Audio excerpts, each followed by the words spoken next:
Prior to introduction of our technology and frankly the validation of our technology, there was a run to failure type of mentality.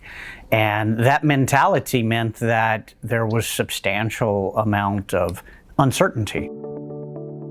Hello, my name is Scott Southall. I am the Senior Vice President in charge of new market development. I've been working in this industry for 28 years. I'd like to speak about one specific market that I was involved with. It was in the Middle East.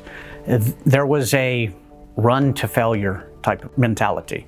And that mentality meant that there was substantial amount of uncertainty related to maintenance and or having uptime of their equipment. When IGS entered the scene and started providing that solution to some of the major players within that, then the word spread. And as we sit today, we're working in 5 countries. We're creating significant value. And just to demonstrate a little bit of that value is we're taking equipment that was scheduled for replacement, and we're extending the life of that equipment another 10 to 15 years.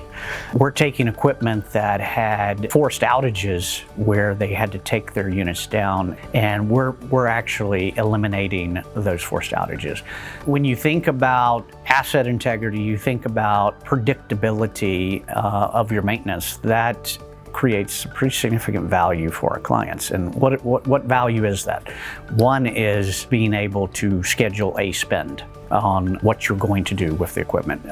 2, it is allowing you to predict the amount of maintenance time that is necessary to actually address any degradation that may be present in that piece of equipment.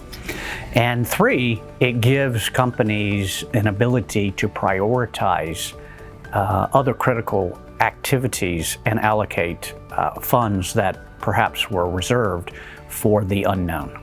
I think if you talk to many of our clients within that region, they will say that IGS really changed the sort of dynamic from a maintenance mentality.